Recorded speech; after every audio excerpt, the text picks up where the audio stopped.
Om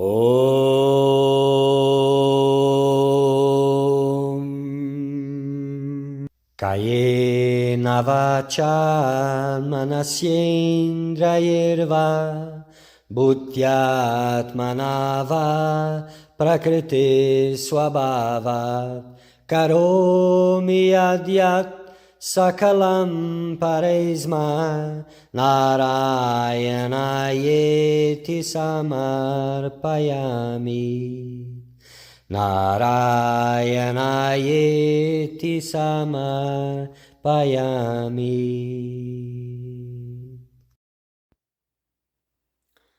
Dear Seeker of Truth, welcome.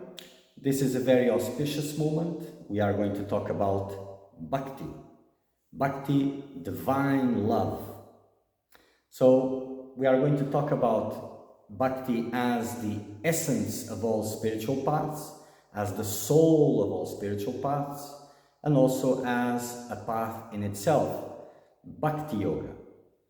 So this is a work made by sage Shandilya, the Shandilya Bhakti Sutras.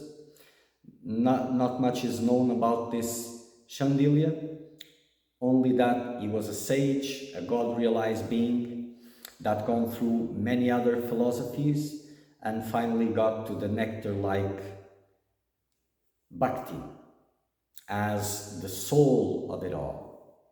So Sage Shandilya had a very intellectual approach also. He was concerned about getting from the different authorities, the different scriptures, the validity, the importance of bhakti as a spiritual path. So he gathered that all and shared it. So may you all find divine love in your hearts. May you all be blessed by this auspiciousness. May you all find God.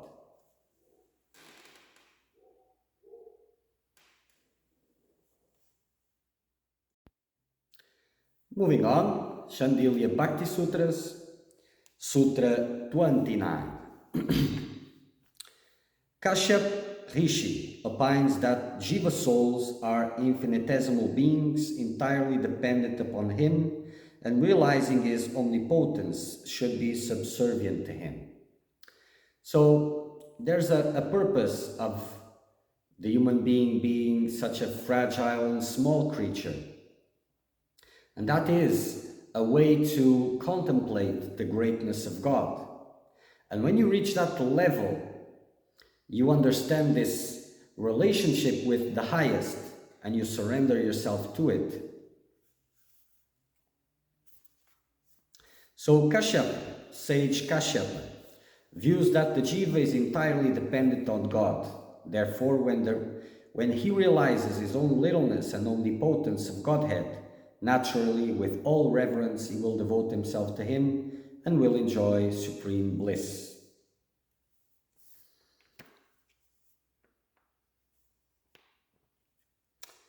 Well, it was one probably in those days. In these days, it's so difficult for a devotee or seeker to see his own littleness.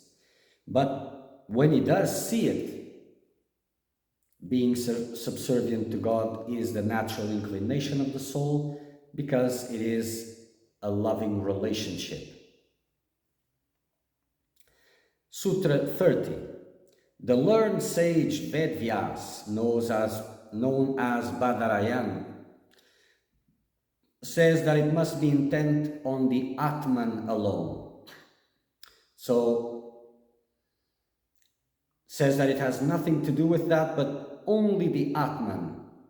The Atman is the most important aspect. So, Sage Vyas says that Bhakti has nothing to do with mental or physical exercises. Bhakti is the very nature of the soul. Soul at its unconditional state, free from Mayic bondage, naturally becomes hooked in the unalloyed service to the Supreme Godhead. So when you're focusing on the Atman alone, which is of the nature of God, then naturally you will become a servant, you will Dedicate yourself serving God. And that it has nothing to do with physical or mental exercises. So while Kashyapa is of the view that the mind and intellect should be applied to understanding the spiritual truth of the self as well as the Supreme Self, as they are two entities, Vedvyas is of the view that understanding of the true nature of the self is sufficient itself, as there's no difference between this self and the Supreme Self, as they are both the same transcendental cosmic consciousness. Both are right, they are seeing this from different angles, but they reach the same place. And again, it's about temperaments of natural inclinations of seekers, of devotees.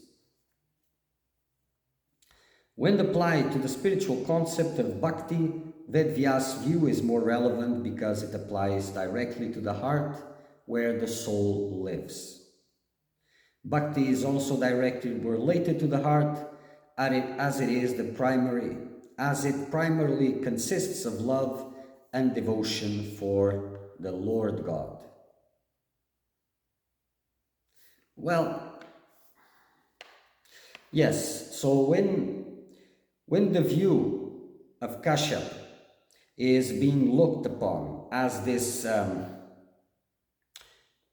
in understanding the spiritual truth of the self as well as the Supreme Self, as they are two entities, and when it is about knowing about the self, understanding all these things,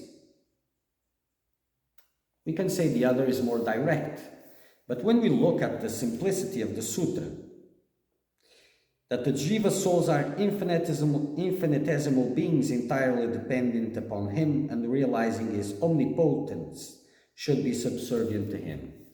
So by this recognition that it can be achieved by the knowledge of God, the knowledge of the soul, the knowledge of the jiva, yes, but that realization of littleness, that comes also from here, but it's not that direct.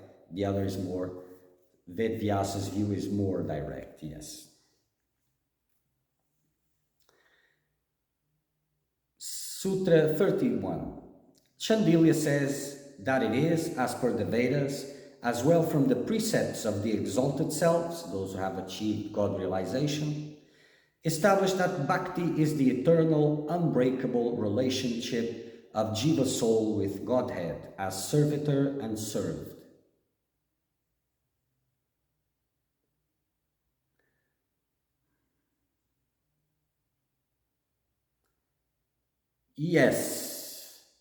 Yes, we can say it that way, but it goes much beyond that, because who is served and who is serving?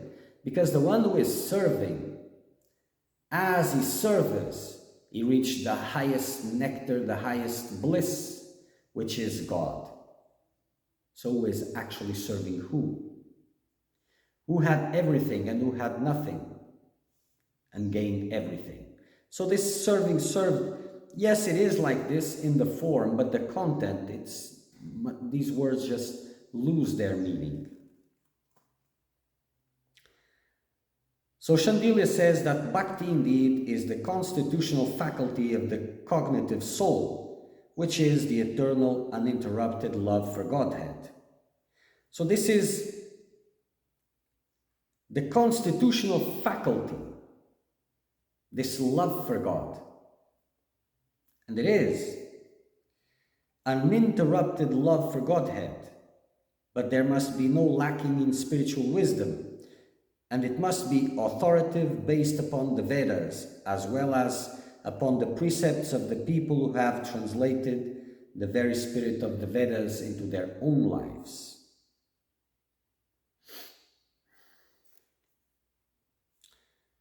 So in Sri Bhagavata says, the Supreme God is only the enjoyer of transcendental nectarine bliss, and that is unalloyed service. Only Jiva can enjoy bliss remnant from him. So he is the source of all the bliss, And it is through that devotion and unalloyed service that the jiva also enjoys that same bliss.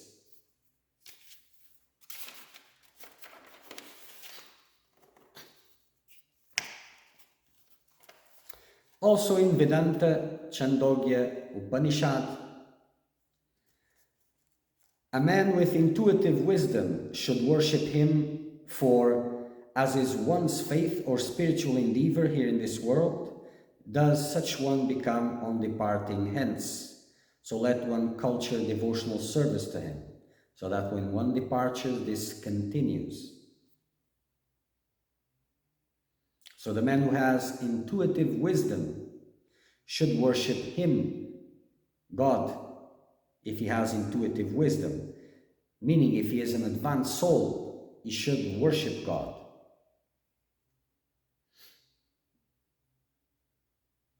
Further, it continues, he is the cause of all causes. He is the wish-yielding, self-some divinity, possessing all the transcendental or lovely fragrance or glories, and all blissful. His immanence is pervading all through, and he is self-some, possessing no phenomenal or mundane senses, whereas everything in him is transcendental and absolutely free from any ambiguity. He is the Lord who I install in my untainted heart. He is my adorable supreme Godhead. I must attain him on departing hence. And it's interesting. This is from Vedanta Chandogya Upanishad. And this is interesting. He is the Lord whom I install in my untainted heart. So the heart must be untainted, must be pure. Further on, Chandogya Upanishad, all this is verily Brahman. From thence doth it proceed, therein doth it merge, and therein doth it lives. So one should meditate upon it with a tranquil mind.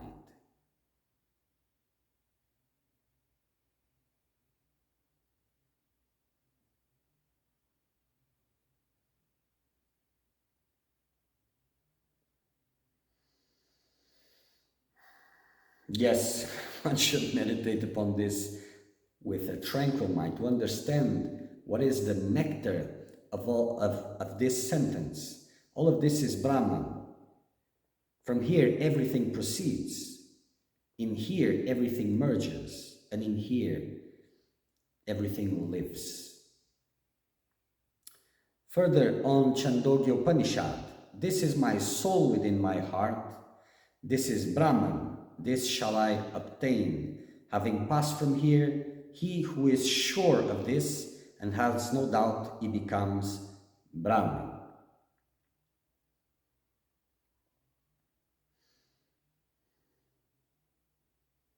Shandilya said, having thus discussed the point, it predicates the result of becoming Brahman to him, who knows both objects, and this result is brought about by love and devotion directed towards Brahman. No contradiction is involved here due to the mixing of the eternal with the non-eternal. So what Shandilya is pointing here is that there's no difference between the eternal and non-eternal.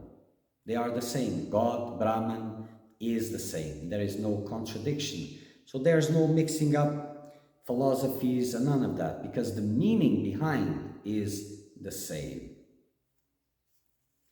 The authorship of the Vedas is attributed to God. This is known from the Vedas also. The same view can be established by reasoning also. Brahman has been described in the Vedas as possessing of the supreme power and also as being identical with the individual soul.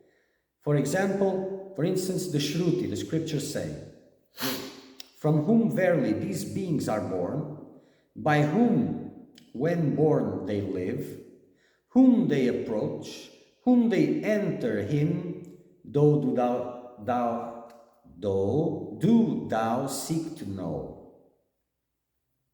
So from whom these beings are born, from whom they are being born, and by whom do they live, whom they approach, whom they enter, him do you seek to know. So seek to know that which is behind all of this. In the case, it says him, which is God.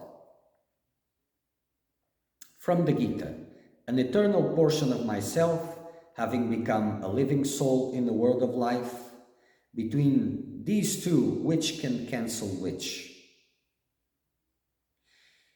So none can cancel none because they are both the same. They are both the same. And Gita, this is a sentence by Krishna. An eternal portion of myself. A portion, an eternal portion of myself, which is the soul. Having become living soul in the world of life, between these two, me and this soul, who can cancel which? Because they are same. He who possesses such steadfast faith and devotion, absolutely free from any doubt, this divine character of the Supreme Divinity will certainly accomplish himself, thus declared Shandilya. So who has faith, untainted faith, pure faith and devotion on these truths shall realize them.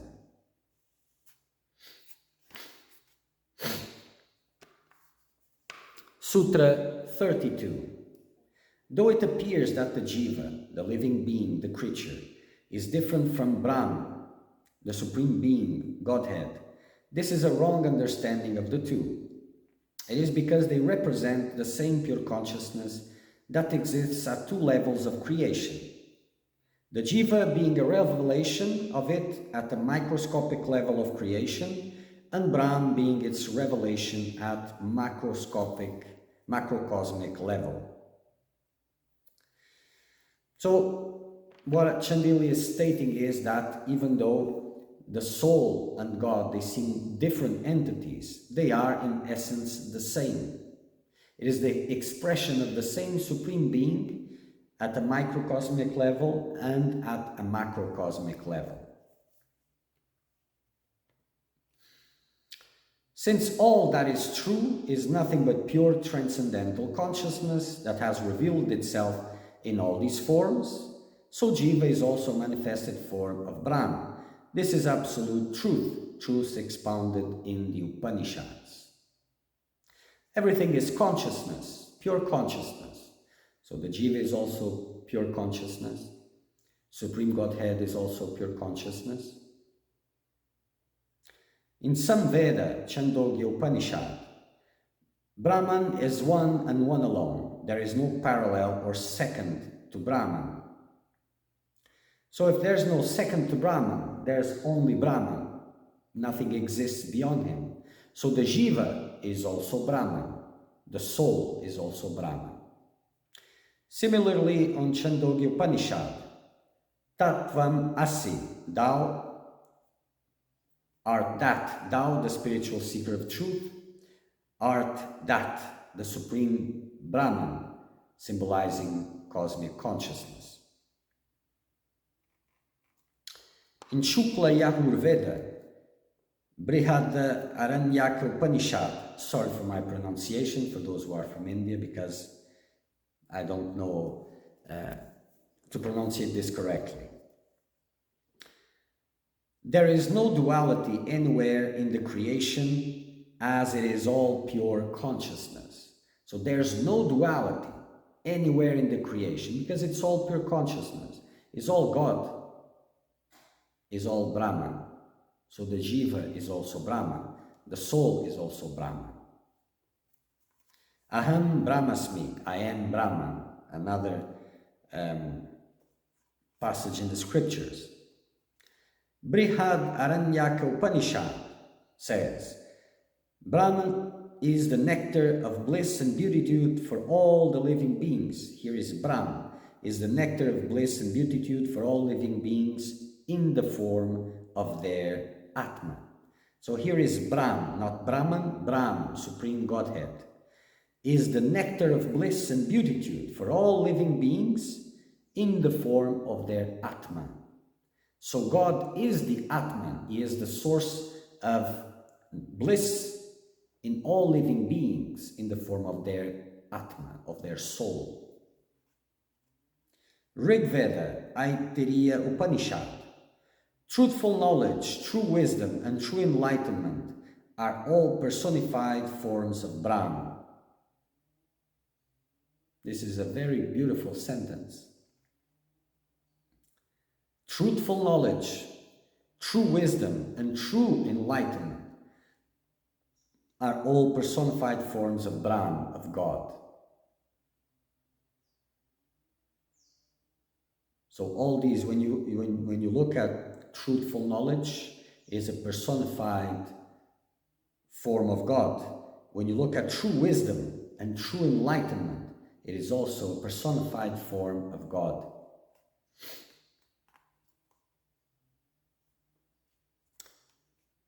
Krishna, Yajur, Vedas, Taittiriya, Upanishad. The knowledge of Brahman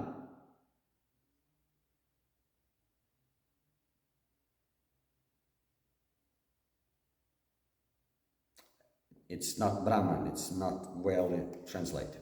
The knowledge of Brahman or Brahm realization is the supreme knowledge. So God realization is the supreme knowledge. There's no knowledge higher than this. Brahm is the truth. He is knowledge and enlightenment personified. And He is eternal and infinite, which are attributes of Brahman. So Brahm, God, Supreme God, and Brahman are the same. One is just the personification of the other, but it is the same.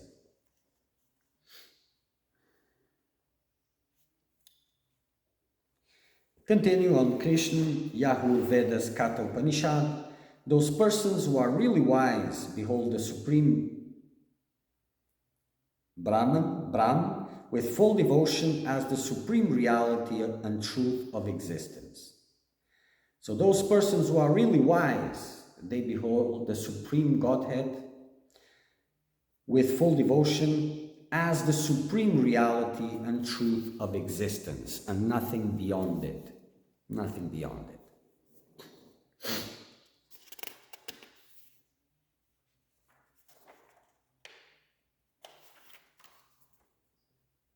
So in a sense, looking at Brahman, it's looking at the body of someone. And when you speak with that someone and you look at its soul, it's like speaking at God. So in a sense, God is the personified form of Brahman. Brahman is the body of God. Can you say that? Well, intellectually, these things may clash, but the reality, the truth, is that.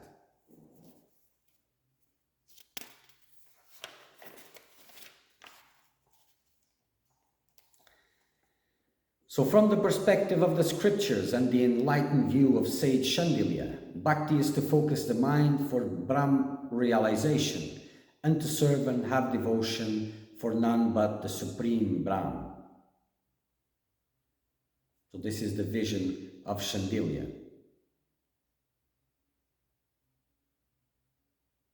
Yes. So Brahm, or the Supreme Godhead alone, is to be served eternally by the Jiva souls. Bhakti should be offered to Brahm, the Supreme Being. It is Brahm alone who is to be worshipped. It is the realization of this Brahm that is the real aim of all spiritual practices, including that of Bhakti.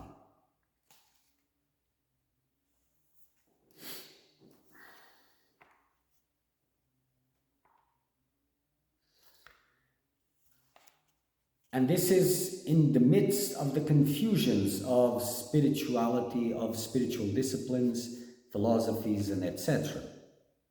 Because as the goal of life states, Life is about finding truth, finding God, finding who you are. These are all synonymous, and this is the only purpose of life. Then all these philosophies, when you dedicate yourself completely, it is finding the shortest straight path to God. And that is through bhakti. Sutra 33. Though Jiva soul is subject to the afflictions of Maya, but when he is firmly established in the loving service of Brahm or Godhead, he becomes totally free from any sorrow or suffering as he becomes blissful. Because when he is firmly established in the loving service of God, then it means that he has purified himself, he is free from desires, he is free from illusions, he is in God communion, so all these sorrows, he is connected to the source of eternal bliss. So all these sorrows, they don't touch him.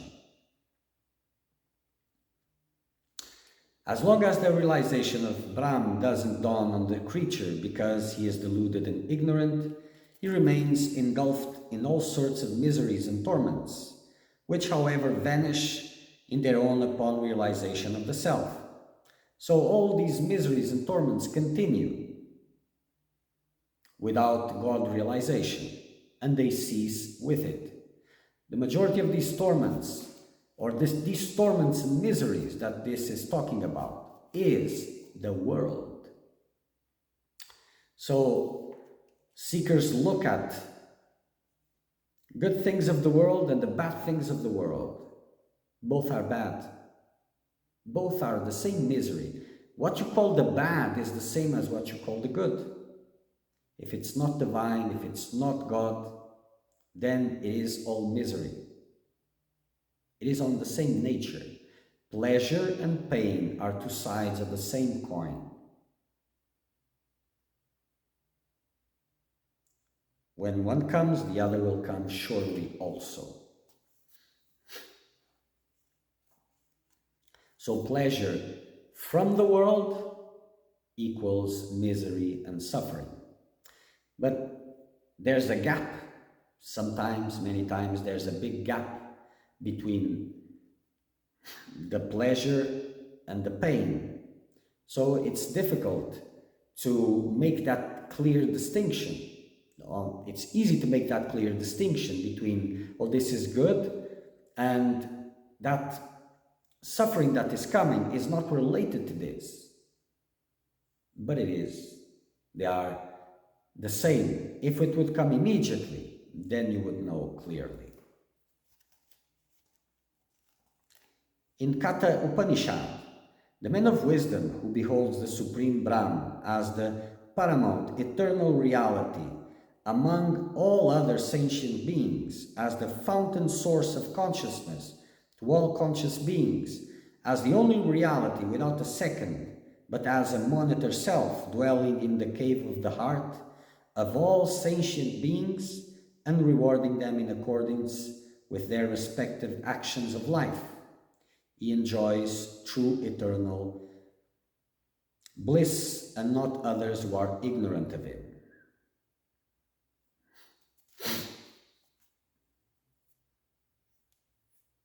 So there's a point here. So this monitor self dwelling in the cave of the heart, which is the soul, God as the soul, and rewarding them in accordance with their respective actions of life. What that is, this respective actions of life. At supreme purity, at the highest of purity, is God communion. It is bliss, continuous bliss. At the lowest of darkness, at the far distant part of God, it is unimaginable sufferings and also unimagined and dark actions, because the actions of the individual reflect his level of consciousness. And his level of consciousness reflect how much access of bliss he can have.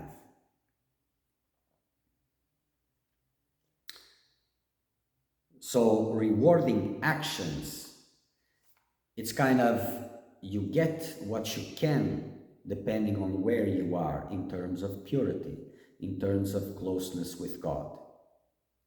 So it's not about good and bad, because good and bad, they are relative terms with cultural meanings, with a lot of things involved. So it's always about your closeness or distance to God, and that is always about purity.